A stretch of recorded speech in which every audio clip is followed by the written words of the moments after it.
Well, thank you very much. And it's great to be here today at the U.S. Saudi Investment Forum. Great group of people. The biggest, you got the biggest in the room. But some of the most talented, maybe most importantly, the word talent, successful and innovative business leaders anywhere on the planet. Whether you have come from near or far, we're delighted to have you invest right here in the hottest country anywhere in the world. Every leader is saying the United States we're the hottest country in the world. We're going to keep it that way too. But this has been, according to those that seem to say it, and I will say it, I would never say a thing like that because I want to be very modest. I always want to be modest as I can. They say this has been the best 9 months that any president has ever had. I'd say that's pretty good, right? But we've had a great 9 months. Now we have to do it more than a few more times. We just have to keep it going. We'll keep it going. I want to thank my friend, a great gentleman, Crown Prince Mohammed of Saudi Arabia, for his bold leadership and deep commitment to the ties between our two countries. Thank you. Thank you. Great gentleman. Yesterday, we had a phenomenal visit at the White House celebrating the 80-year bond between the United States and Saudi Arabia. We ended with an unbelievable show last night in a room that was far too small, but the next time you're here, you'll have a much bigger room. It's going to be much bigger. I made more enemies last night by we had 119 people. That was a record for the room. So they've wanted for 150 years. They've been clamoring for a ballroom at the White House, and we're giving them one. We're giving them one plus, and it'll be something. But you'll be here. You'll be among the first, if not the first, if you'd like. You know, we'll work it out. But you had a lot of people that wanted to be there. They really would have witnessed something that was really incredible. The entertainment last night was incredible, including our great opera singer, but including the military, the talent and the military musically is also incredible. So it was great to be with you last night. I think it was something to behold. We officially designated the kingdom yesterday as the major non-NATO ally. That's a big deal. That's actually a very big deal.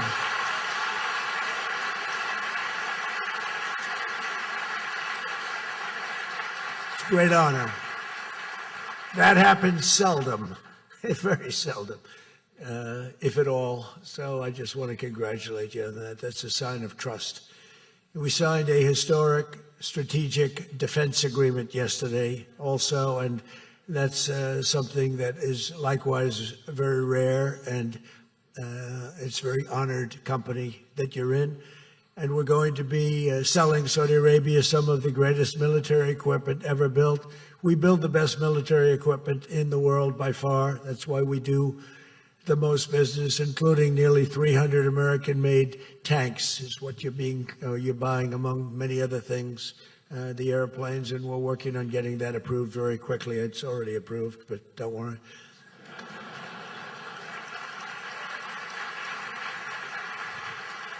We have to go through a process. The process will take, Elon knows, the process will take about, would you say 24 hours? I think so. You're in good shape, very good shape. The partnership between our two nations is among the most consequential in the entire world, and together the Crown Prince and I are making an alliance stronger and more powerful than it's ever been before. We've had good relationships and frankly not good. You didn't have a good relationship with Barack Hussein Obama. You didn't have a good relationship with sleepy Joe Biden. But you had a great relationship with me, and now it's as good as it was, probably even better if you think about it, because we took the dark cloud away from your country. It was called Iran and its nuclear capability, and we obliterated that very quickly and strongly and powerfully. But that was a real cloud over the whole Middle East, and now they want to make a deal. They want to make a deal. They want to see if they can work out a deal with us, and we'll be doing that probably.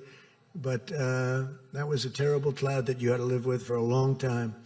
22 years they were thinking about doing that. The B-2s. That was even before the B-2s. Those B-2s, what machines they were, they flew in, they were undetectable, and they dropped their payload, and every single bomb hit its exact mark, which was a shaft going deep into the mountain.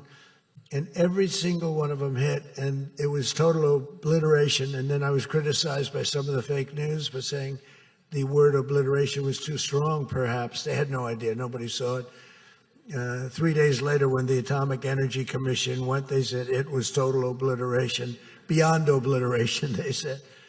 But they want to make a deal. We'll see what happens. This week, our countries also signed groundbreaking agreements on civil nuclear energy, critical minerals, and artificial intelligence. And I want to congratulate a lot of the great American leaders, business leaders that are in the room. And you'll do a great job for Saudi Arabia and for a lot of other people in the room that are buying your product, taking your product, and using your product. All of that is in addition to the $600 billion investment in the United States that Saudi Arabia announced during my unforgettable visit there last spring. Well, I said, could you try and get that up to $1 trillion? And yesterday, the Crown Prince announced that the number that they'll be investing in the United States is $1 trillion. So that's really an honor.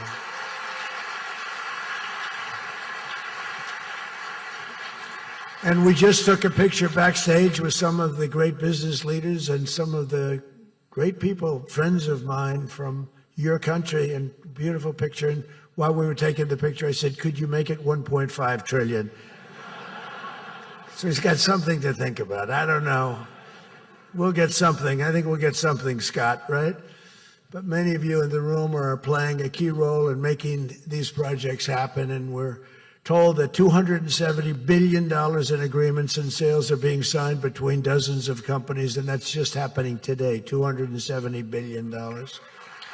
That's big stuff. So on behalf of the thousands of American workers who I care about most, I want to thank you for bringing all those jobs and all those great opportunities to America and bringing great wealth to America. We've become a very wealthy country. We have a couple of little things. We're waiting for a decision. We hope that's going to be good, but if it's not, we always find ways, we find ways, but we've done things that nobody thought were possible, and we're taking in trillions and trillions of dollars. Tariffs have been, frankly, the best thing that's ever happened to our country. They've always been used against us, and we never had people that were smart enough to use them in the opposite direction. But now you do, and we have taken in trillions of dollars, and it's been absolutely amazing. We're going to be doing a dividend to the people, low and middle income, moderate income people, of at least $2,000. In addition to that, we'll be paying down debt very substantially. It's the kind of money we're taking in.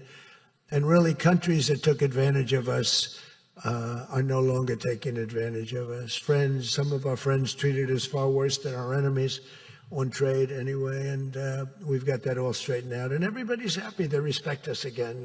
It's like one of those things. I think they like us better, and they actually respect us, and it works out much better for us, too.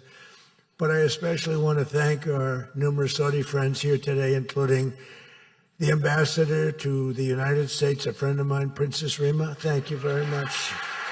Great job. Great representative you have. You sent a good representative. And many distinguished ministers and members of the cabinet, governor of the Public Investment Fund. Where's Yasser? Yasser's here someplace. Sometimes I see him dressed both ways. I don't know. It's cooler that way. I'd dress that way if I could. Yasser's terrific. He's a terrific man, actually. So thank you very much, Yasser. And Secretary Scott Bessent, who's been fantastic. Where's Scott?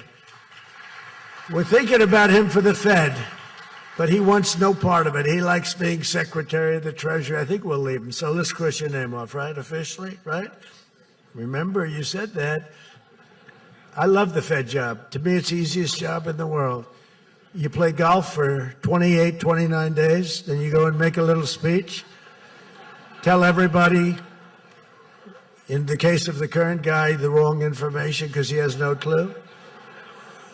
But if you have good instincts, it's all based on instincts. I see they want to hire 3,000 economists, 3,000, to report to the Fed chairman. What are they going to do? Take all this information? 3,000 economists. That's why they're spending $4 billion on renovating a building that should have cost $25 million to do. They should have spent $25 million. They're building a basement into the Potomac River. I could have told them that's very tough to do and it doesn't work and it's very expensive. But they're up to $4 billion headed by this clown. But we have 3,000, think of it.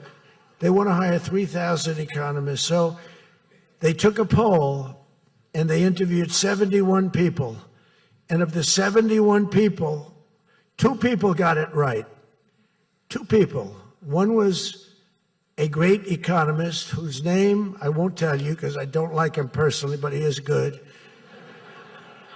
And the other one that got it the most right was a man named President Donald J. Trump. Do you believe it? Everyone else was wrong. And I didn't have an economist. Well, I had Scott. But we got it right, didn't we? Huh? We got everything right. Doug Burgum, where's Doug? Will you please drill a little bit faster? Between him and I'll tell you, you and Chris was great on television, and he's setting records. They're setting records, but I'll never be satisfied. Drill, we got elected. Drill we must, I called it. Drill, baby, drill. Con Edison, a great utility from New York many years ago, they used to have it said, drill we must and dig we must. So when they were digging in a road, they'd have a sign, dig we must. Well, now we're putting those utilities to shame because I'm allowing all of those AI plants that are being built to build their own electric generating force, and they're building them like nobody's ever seen, and they're coming up with ideas and new contraptions like nobody's ever seen. And this way they can't blame me for not producing electric. I said, you produce it yourself. And actually they didn't believe I was saying that because nobody ever thought of a thing like that. They're building a massive plant. They were going to hook it up to a 200-year-old grid. And that wasn't going to work because there's no way of doing that. No way we could have done that. And I had the idea. This was my idea, approved by a couple of people. I said, why wouldn't that happen? They're building a plant for $50 billion. If you build a shopping center for $50 million, it's okay. It's not a bad shopping center. $500 million, you're talking about top of the line. $50 billion. So when it was first explained, they're spending $50 billion. I said, no, you mean 50 million. No, sir, we mean 50 billion. And then I saw some of them that were the size of Manhattan. I said, they did mean 50 billion. And I said, well, what you're going to do is with that, how would you like to build your own electric generating plant? And they looked at me like I was crazy because something like that, they really didn't understand it. The smart guys, they didn't understand it. They said to me at the next meeting, sir, the biggest problem we have will be electricity. I said, you don't understand. I told you last week, you're going to build your own. I'm giving you approval to build your own plant, and you will be approved within a period of 2 to 3 weeks. It used to take 20 years prior to termination. In other words, you would wait 20 years and you wouldn't make it. You'd be voted down 5 to 4. I said, we're getting you approved in a 2-week, 3-week period. In fact, Lee Zeldin, one of the superstars of this administration, I said, Lee, if it's oil and gas, get them approved in 2 weeks. If it's nuclear, add another week. Because some are going nuclear, and they're doing, be careful. They better be careful, but they are going to be careful. They're the greatest people in the world. So now they come back and they actually believed it, and now they're being approved rapidly, and we have things being built, the likes of which nobody's ever seen. We're leading China by a lot in AI, and we're also bringing auto plants in from Canada and from Mexico. They took them, and they're all coming back. They're all coming back because of tariffs. If we didn't have tariffs, I mean, they like the fact that we won the election by a landslide on November 5th. That helped. But they're all coming back, and they're coming back from Germany and Japan.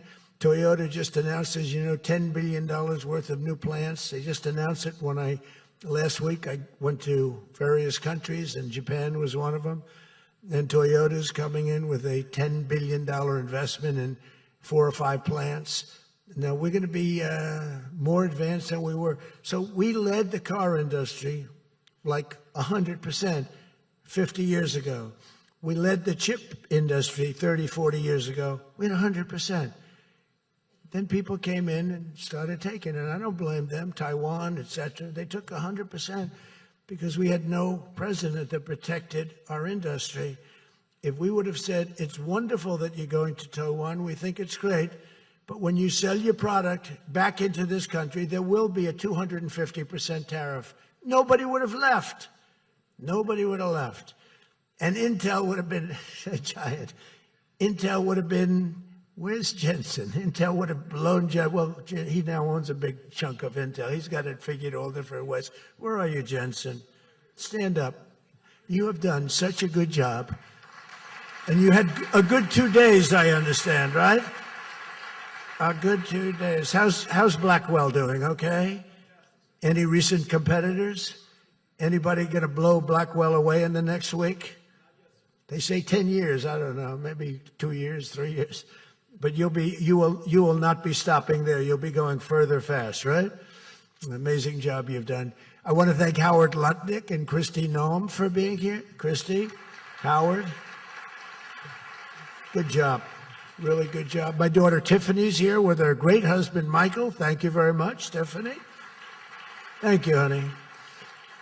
She was a great student. She went to Georgetown. She was a great, great student, and she finished really right at the top, and we were proud of you. And she was so proud, and her graduation got canceled because of COVID. But I say if her name were something else, they probably wouldn't have canceled it. They didn't like that she did so well in school. They weren't happy about it. I say they canceled your graduation because you were a great student, and they didn't want, but other than that, I have no problems. You see, I don't take anything personally. Anyway, great job. And of course, hundreds of the top minds in technology, finance, and private enterprise from both Saudi Arabia and the United States. But my message to all of the leaders and investors with us today, and they are the best in the world, is very simple. Under the Trump administration, America is back and America is open for business, and America is actually stronger than it's ever been before, ever. We rebuilt the military in my first term. Foolishly, we gave a little bit to Afghanistan, but not very much compared to what we built. But now we're building it at levels that we've never done before. And in addition to that, we're sending a lot out to our allies, and we're making it possible for them to get it. I want those companies to build more plants, to build it faster. We want them to build it faster. The biggest problem we have is we have a backlog because it's so good. Every country wants our missiles, our jets. They want everything we have, but we got to go faster. We just have a new plane, the F-47. It won a very strong competition. It's the newest, and that was won by Boeing. Boeing is doing, by the way, Boeing is doing an amazing job of coming back. Kelly is doing a great job. They're really moving, and it's really great to see. But they won the competition for the jet fighter, and they say it reaches levels that has never been reached, both in terms of stealth and speed and everything else that they go by. So they're just completing their factory, and they've already started work on the F-47. How did that number get chosen? I don't know, but I didn't pick it.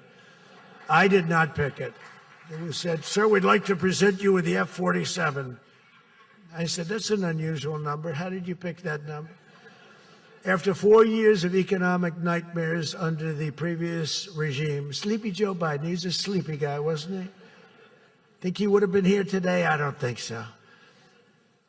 Americans have rejected the failed, and they were really failed, far left models that you were looking at of high taxes and massive spending, soaring costs, crushing regulations, and trillions of dollars in green new scams. Everything was a new scam, green, green, green.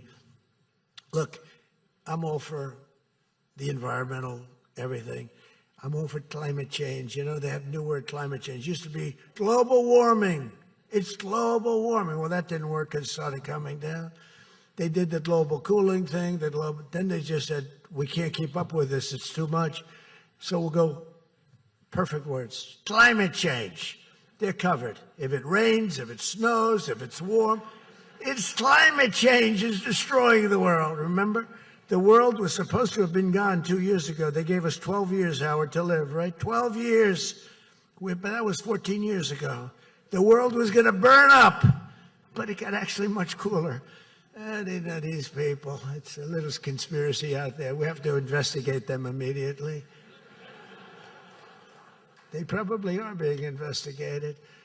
Their policies punished success, rewarded failure, and produced disaster, including the worst inflation in our country's history. We had the worst inflation in history, and now we have a beautiful normal inflation. It's going to come down over the next few months a little bit more, but we have a nice normal inflation. We had the highest inflation in the history of our country. 9 months ago, our country was dead. But now America is the hottest country anywhere in the world. We're the hottest country. I don't care what country you're with. America is the hottest country considered. And we did this in a period of 9 months. We're a little longer than that, but it took me about 2 weeks to get started.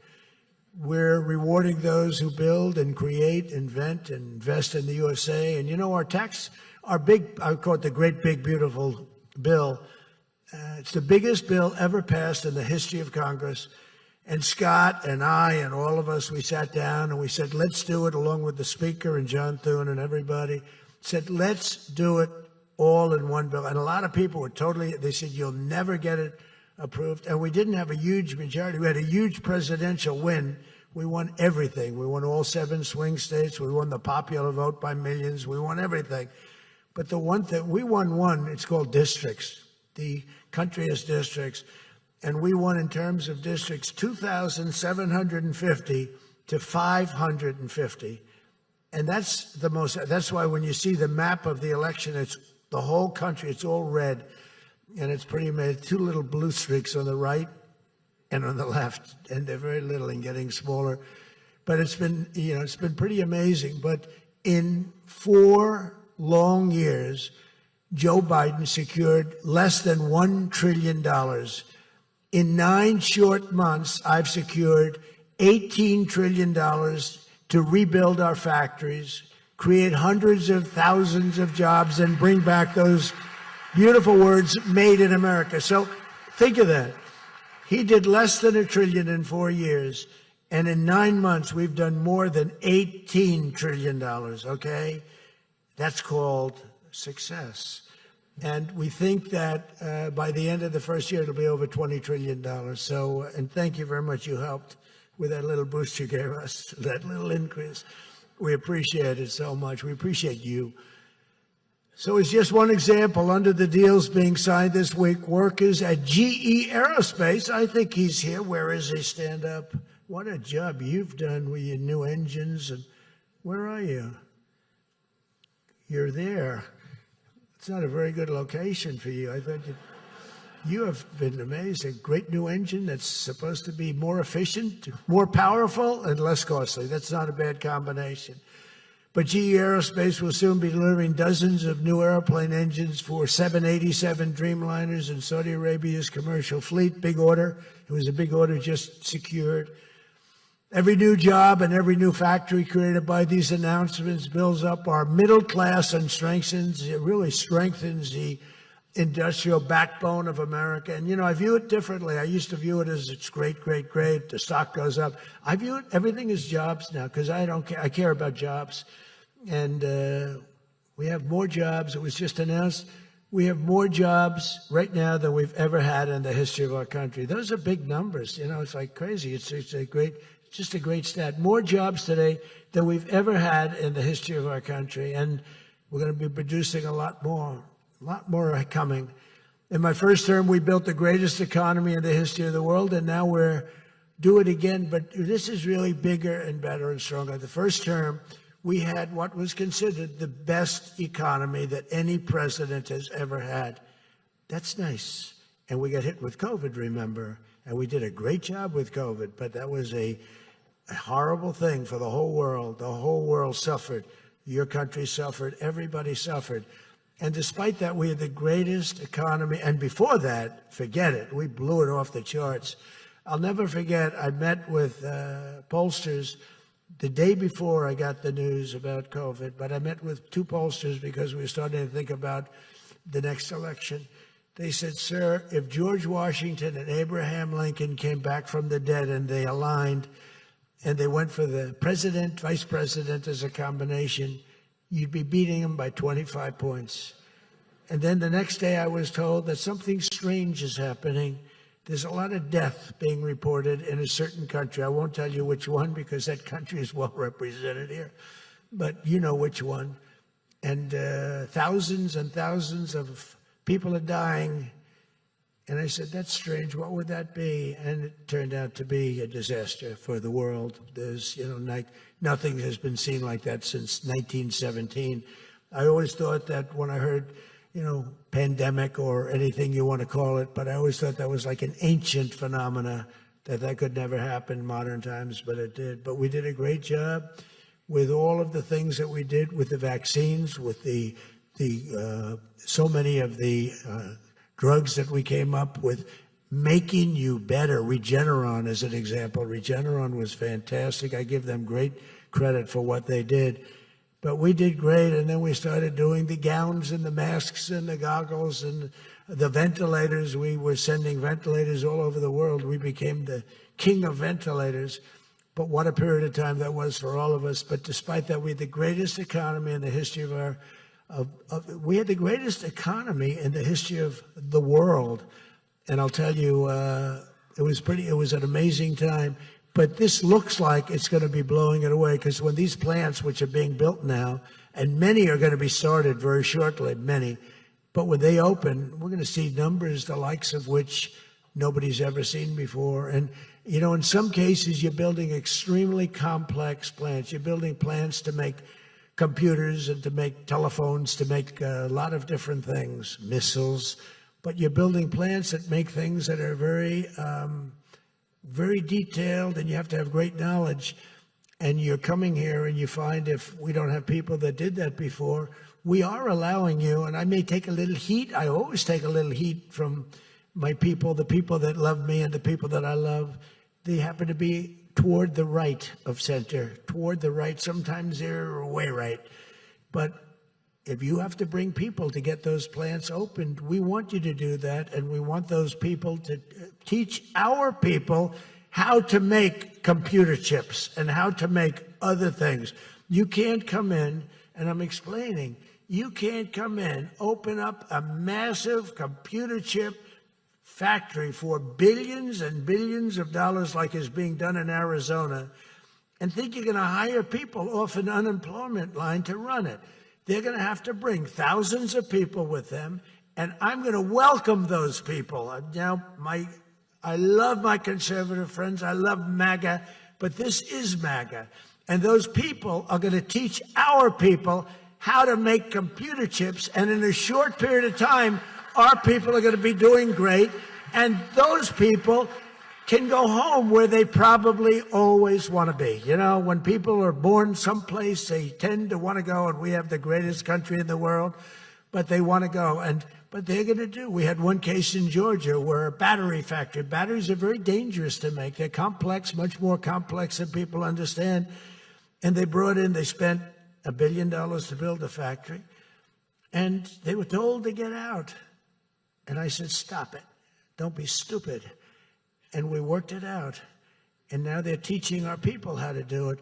But they're going to have to spend, Jensen, I don't think you can open up a big plant with your friend from Taiwan where we're going to have 40 or 50% of the computer chip business I don't think you can do that with people that don't even know what a chip looks like. Do you agree with it? So somehow, the people that are against us are really, really smart. They're unbelievable patriots, but they just don't understand. Our people have to be taught. This is something they've never done. And we're not going to be successful if we don't allow people that invest billions of dollars in plant and equipment to bring a lot of their people from their country to get that plant open, operating, and working. I'm sorry. So my poll numbers just went down, but with smart people, they've gone way up. they've gone way up. And I mean that. So for those of you that are doing the plans, you're going to have all the help you need, and you're going to do a great job. And you're going to teach our people how to do it, and our people are going to be just as good as your people ever were in not such a long period of time. Since the election, the stock market has set, and this is a little more than 9 months, 46 all-time record highs.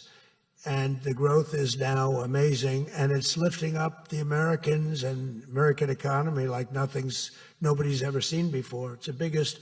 There's never been a period of time like this. Wages for hourly workers are rising at the fastest pace in 60 years, and real wages for construction workers are up $2,200 a year, and that's good, and that's spending. They're going to spend. They're going to buy many of the things that you're making. In 9 months, we've lifted over 600,000 Americans off food stamps, and that's happening rapidly. You know, when we had the problem 2 weeks ago on the SNAP, and they talked about all of this, the numbers. So when I left, which was a rigged election, by the way, but that's okay. You know, they used to go crazy. I'd say rigged, nobody complains anymore because now they realize it was, and it's been proven, and it continues to be proven.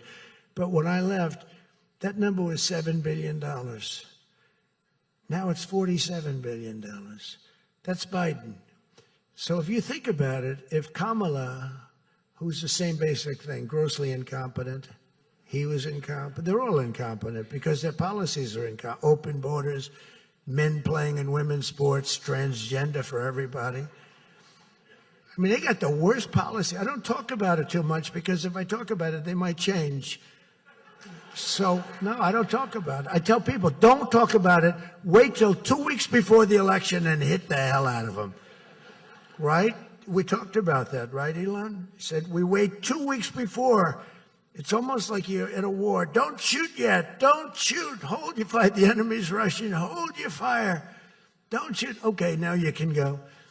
2 weeks before. But I watched a guy the other day, a congressman, fighting for men playing in women's sports. And the new weightlifting record for a certain weight was just set. The man was 119 pounds higher than a woman champion who was a phenomenal champion. Beat her by 119, and he was an average lifter prior to transitioning. A lot of the Saudis are sitting here saying, what the hell is he talking about transition? They don't do a lot of transitioning. They're sitting here, the Saudis are saying, what is he talking about? They're saying, what do you mean women are playing against men? No, that doesn't happen, does it? Yeah, it does. These people are crazy. 1.9 million more American-born workers are employed today. Think of that, than when I took office. So we picked up almost 2 million workers, and more Americans are now working, as I said, than at any time in the history of our country. Under Biden, 1 out of every 4 new jobs went to increase the size of the federal government. So in other words, 1 out of 4 was a federal worker. Well, I love our federal workers, but that's not the way you can build a country. It's a short road to a disaster. Under my administration, 100%, think of that, of all new jobs created came out of the private sector. In fact, the federal government, we cut thousands and hundreds of thousands of jobs out of the federal government. Now, if I wanted to do something for purely political reasons, I'd say, Susie, let's hire a couple of million federal workers. And you know what happened? Unemployment is unbelievable. We don't do that. They did that. They used to hire workers in order to fudge up the numbers. The federal workers. By the way, Susie Wiles, most powerful woman anywhere in the world by the biggest, most important magazine. Susie Wiles, she had a father, Pat Summerall, the great announcer, he was a great football player, became an even greater, the voice of the NFL, and he was supposed to be a tough cookie, and I believe it 100%. Most powerful woman in the world. She can take out a country, take out a country with 1 phone call. That's power. I don't know if I could do that, but she could. Thank you, Susie. Do you feel good about the job you're doing? Huh? She's never going to be satisfied. She's doing a great job. We're also making incredible strides to make America affordable again. That's a new word that they're using. Affordability, they talk. They had the worst inflation in history. They had the highest prices in history. The country was going to hell. The only thing that we're going up in is our stock market, okay? The only price that we really have, I mean, we're bringing prices down, but they came up with a new word, affordability. And they look at we are all about affordability, and everyone assumes that that meant that, no, their prices were high. If you look at the numbers, since I took office, core inflation is now below 2.7%. It was at numbers that nobody had ever seen before with them. Walmart just announced that the cost of their standard Thanksgiving meal is reduced by 25% this year from last year. So they make, look, the Democrats, I don't know, some of you are probably liberal Democrats. I don't know about in your country. I don't know if you know that word, liberal. The word liberal doesn't exist. But they have a new word now. You can't use liberal. You have to use the word progressive. And I don't like using it. It's a beautiful word, progressive. Progressive, that's not them. They're regressive. No, they're regressive. Think of it. So if I don't get in, we have $20 trillion. Let's say she gets in. Instead of $20 trillion, you'd lose $10 trillion, and your welfare and other benefits would go up by 30%. Look at SNAP. Look at what happened there. From 7 million to 47. From 7 billion to 47 billion, it would be that. So we would lose business, countries and companies and people would flee our country. They would flee, and all of the other things would go up. In other words, would end up with a shell of a country, and I'm being nice when I use the word shell. This country would have been in big trouble, and I don't want to get him in trouble. But that gentleman right there, the most respected man in the room, that's today because we're here. Most respected man, I have to say that. Don't worry, when I'm with other countries and the leaders sitting there, I say the same about them. Don't worry. Don't get carried away. No, the most respected, one of the great leaders, he told me when I was in his country, he said, and I use it all the time. Sometimes I refer to him because I have great respect for him. I figure it sells better. But he said exactly these words. He said, it's amazing what you've done. 1 year ago, your country was dead, and now you've got the hottest country in the world. You were the first one that said that. And I've used your name hundreds of times. I use your name, I say, that king of Saudi Arabia said. But anyway, but it's true. We were a country that was in really bad trouble. We were a country that would have been dead, I believe, within a year or 2 years after the election. We were headed in a very bad direction. And now we're headed in the best direction, I think, that we've ever been headed. According to the USDA, Turkey is down, think of that, 33%.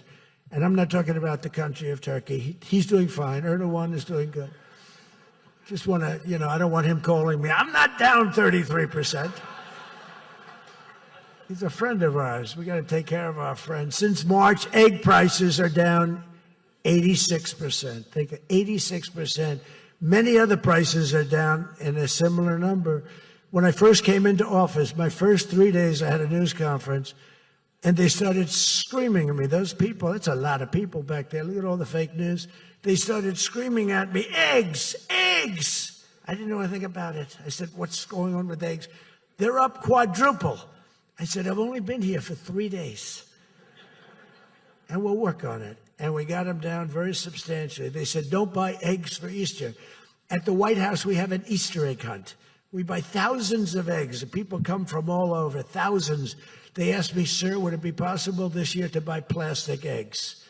I said, I'm not buying plastic eggs. The kids are going to pick up an egg. They're going to, what the hell kind of an egg is this?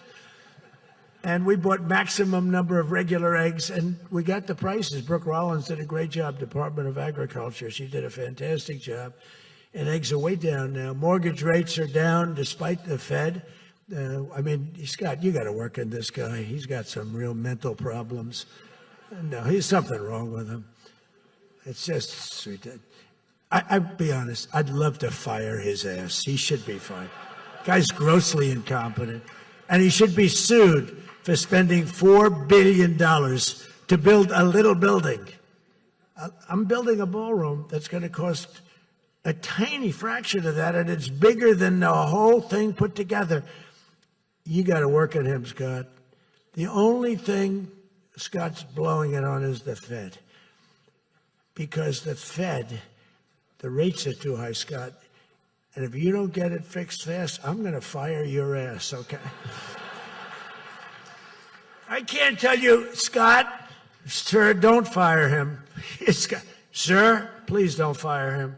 He's got 3 months to go. Don't fire him. I want to get him out, Scott. Please. He's the voice of reason. You're very lucky you have him, I'll tell you that. Done a good job. I think Howard's a little bit more for firing him. Right, Howard? I think Howard would say, get him the hell out of there. Anyway, well, congressional Democrats wanted the largest tax hike in history. They wanted to raise your taxes by 42%, 44%. I proudly gave you the largest tax cuts in American history. Don't forget, the great big beautiful bill doesn't kick in until January 1st. So all these numbers that you're reading about, all these great numbers, that's without the tax cuts. The tax cuts take effect on January 1st, and that's no tax on tips, no tax on overtime, and no tax on Social Security for our great seniors. Even people that go buy a car, they've never had this. You know, middle-income people don't know what the word deduction is. They don't know. This room, they live on deductions. Me too. How much of a deduction do I get? We all live on it. Middle-income people, they don't know about that. They don't really have deductions. We're giving them a deduction on the interest if they buy a nice Tesla car and they borrow the money. You're so lucky I'm with you, Elon. I'll tell you, has he ever thanked me properly? Although I do let him buy other than electric cars, but these are minor details. You know, we had a mandate, which even Elon thought was ridiculous, that everybody has to have an electric car by 2030. And once, fortunately, he said, that's a ridiculous thing. So I keep quoting, but I'm giving them a deduction. Now, Elon would like to have it differently. A deduction only if you buy a Tesla, right? But we'll let it be for everybody. But think of it.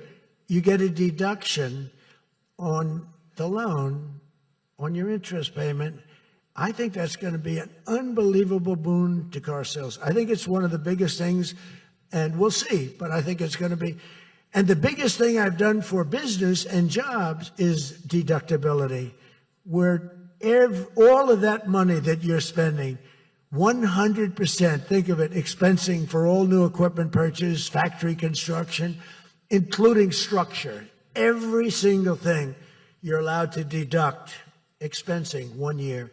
And that's what made our first tax bill, in my opinion, more than anything else, bringing your money back in. We have that, we have everything.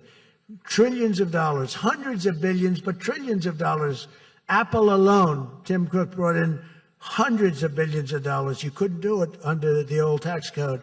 You'd have to pay so much tax, and just the bureaucracy of it. We made it very simple. We charged a fair rate, and we took in billions. Well, we have that. But the expensing, to me, was the thing that made it so successful.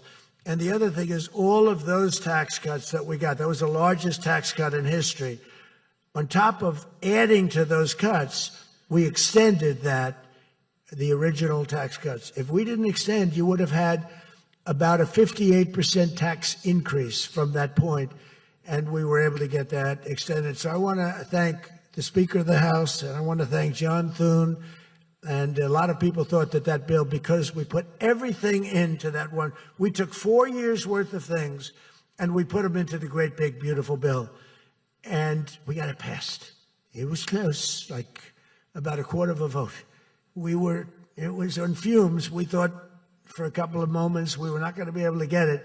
Then we would have had to have it in 9 or 12 or 14 different bills. And I don't think we would have gotten many of them approved. We would have gotten some easily approved, but some we would have gotten no votes on. By putting it all together, we got everything. And it was a great job, and I think someday it's going to be appreciated. But among other things, it's the biggest tax cut in history for people and for businesses. So just enjoy it and think of me every once in a while when you're hiring new people and making a lot of money. You just think about us. But I'm cutting a record number of job-killing regulations. That's the other thing. And I've already slashed more than $1 trillion worth of regulations this year. My last term, I gave the largest regulation cut in history, and now we're doing it again. In fact, for every new regulation, they're mandated to cut 10. And so far, it's for every new regulation, they've cut 30. So they have the idea.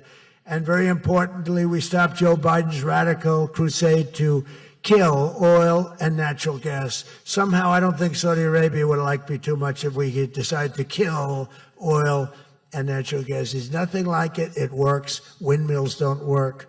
Other things, I don't want to get into it too much, but they don't work.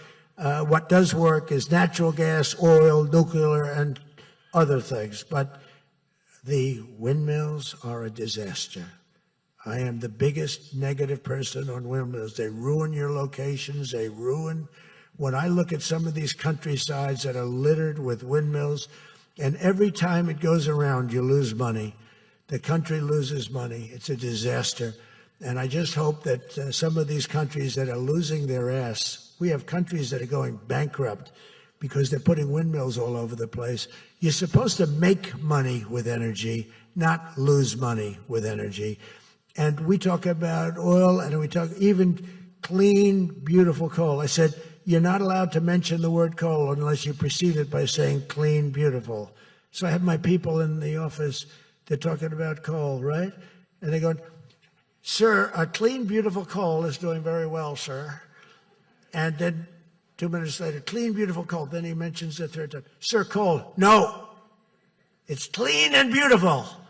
Because it needs a public relations help. Coal needs a little help, public relations-wise. So we refer to it as clean, beautiful coal, and it does have its place, that I can tell you. But we're streamlining permitting for all new energy projects, all new mining projects, and what used to take 28 days is now down to very little. But we had times when, not 28 days, we had times when things would take 14, 15, 16, and even 20 years to get approved. We have a maximum day, 28 days. That's the maximum it'll take. It'll never take more. You can come in with $1 trillion factory. You can come in with what it takes, a maximum of. You don't have to go years and years and years, be abused by bureaucracy. If you build a plant now, you're going to have your plant done within 28 days. And a lot of you are all, because I see everyone shaking their head, you're all agreeing. We're getting you approved by very smart people quickly.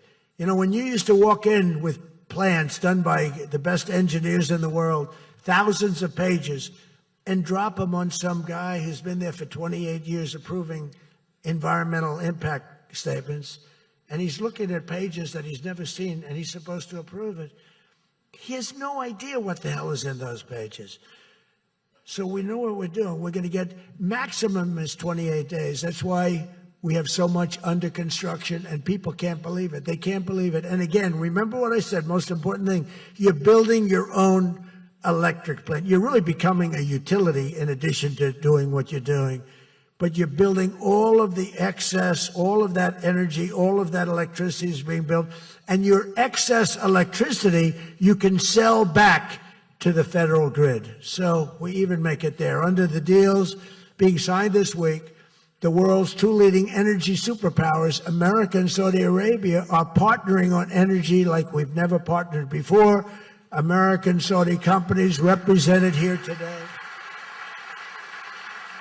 are joining on liquefied natural gas, infrastructure, constructions, and making both of our energy sections. I mean, our sectors are becoming so strong. Just a quick story. In Louisiana, when I first time I got there were two massive LNG plants. One was under review for 14 years and was being rejected. The other one was for 18 years. The people of Louisiana, Doug, you know exactly what I'm talking about. And one was $20 billion, one was $24 billion, like the biggest things, like 3 Empire State Buildings lying on its side. It was massive. And I said, whatever happened with those plants? Well, sir, they're under review. How long has it been? 14 years and 17 years. And they had given up. Massive investments were being made by other countries and the richest people. They couldn't get them approved. I got myself involved. Right, Doug? The first one I got approved in one day. The second one, I got a little cocky. I took my time. It took me 1 week. And they're both operating today, and they're tremendously successful. I got one. Think of it. After 14 years, I was in office. I got involved. I got it done in 1 day. And it's been a tremendous success and made a lot of money for our country and for a lot of other people. And the other one took 1 week to get done.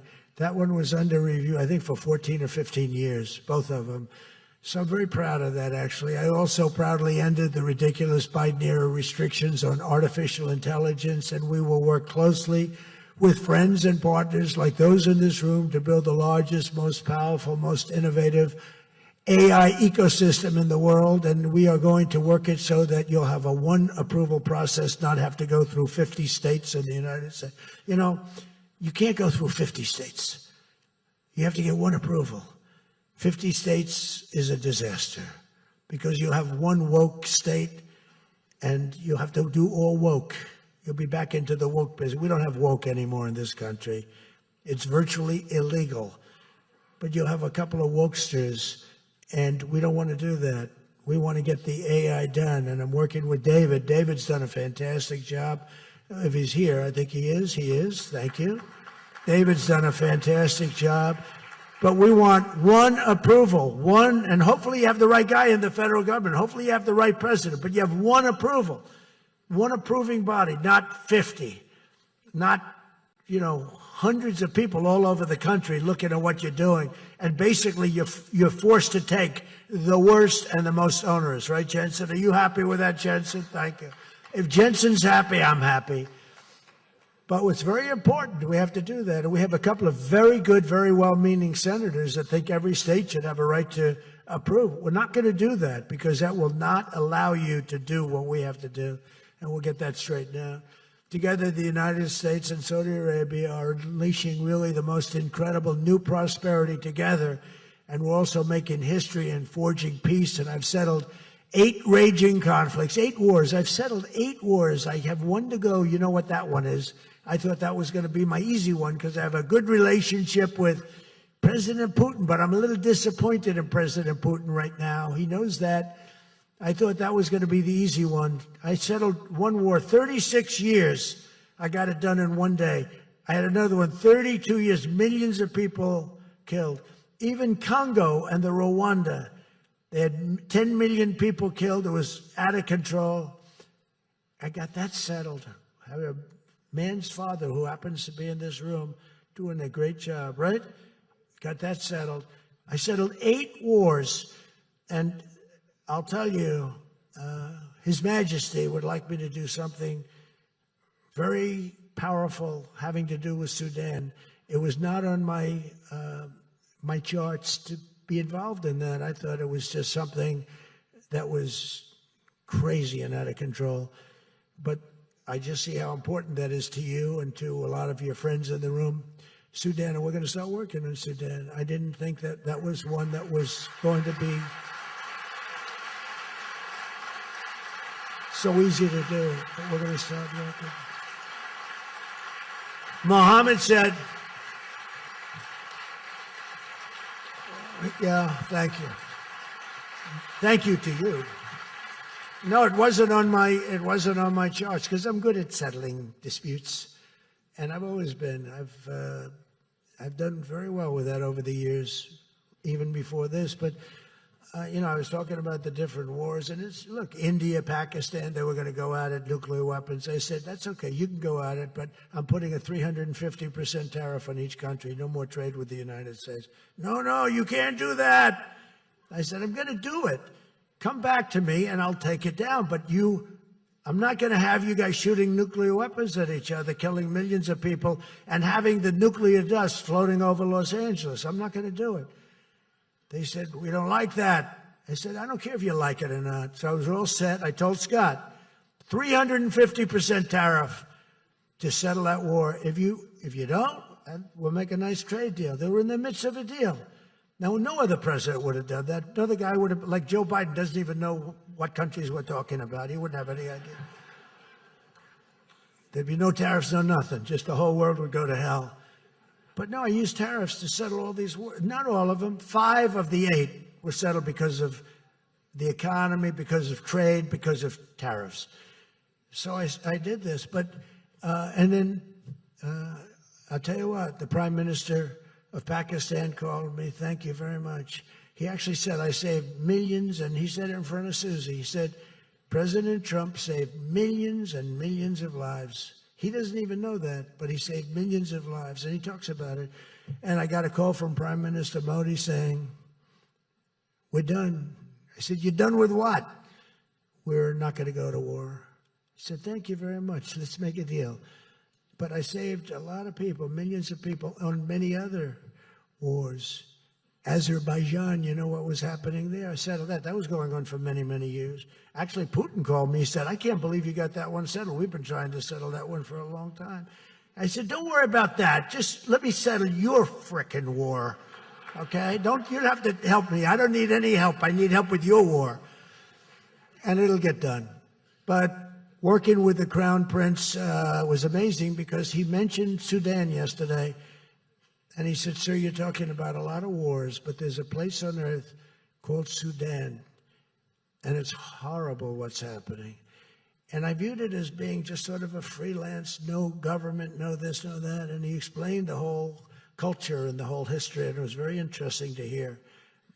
Really amazing, actually, to hear. And, you know, we've already started working on that, okay? He said that would be the greatest thing you can do. That would be greater than what you've already done. That was your expression. Is that a correct expression?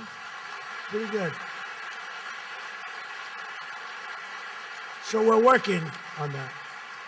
We started about 30 minutes after you explained to us the great importance of that. I view it differently now than I did just a day ago.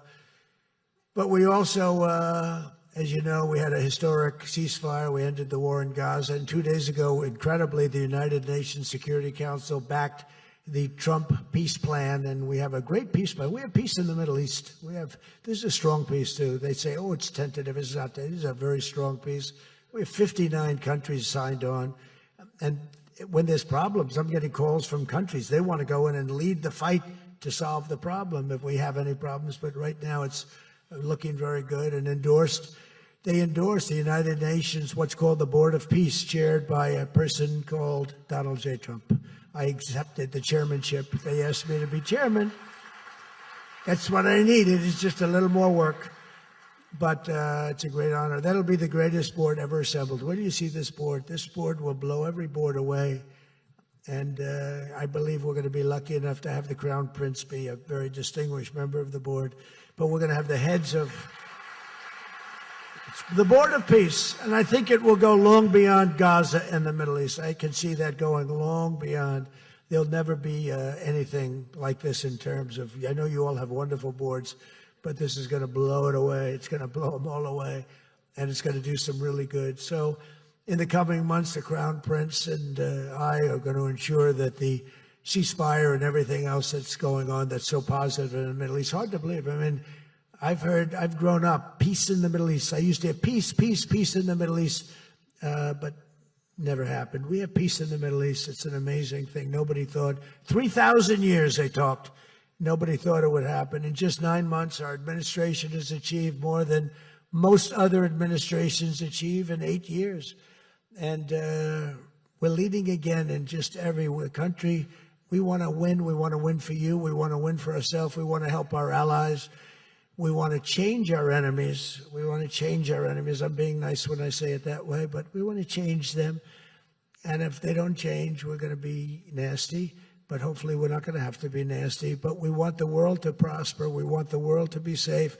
Our alliances are flourishing like they haven't before. And, you know, they're respecting America again. They didn't respect us. We were like a bunch of stupid people. We had a president that couldn't get up and talk, couldn't walk up a flight of stairs. We had people that didn't know what the hell they were doing. We were an embarrassment all over the world. but now we have people that are respected at levels that we've never seen before. So I just want to tell you that this is a group that I respect. I read every single name of every single person sitting in each and every seat, and I either know you or I know of you. This is an amazing group of people, and it really is headed by that gentleman sitting right smack center with 2 seats in between him. He wants plenty of room. And he's going to be the king of Saudi Arabia right now. He's the most distinguished gentleman. He's my friend. And thank you very much for what you've done for us, and we will always be with you. Thank you, Mohammed. I appreciate it. Thank you, everybody. Thank you very much. Thank you.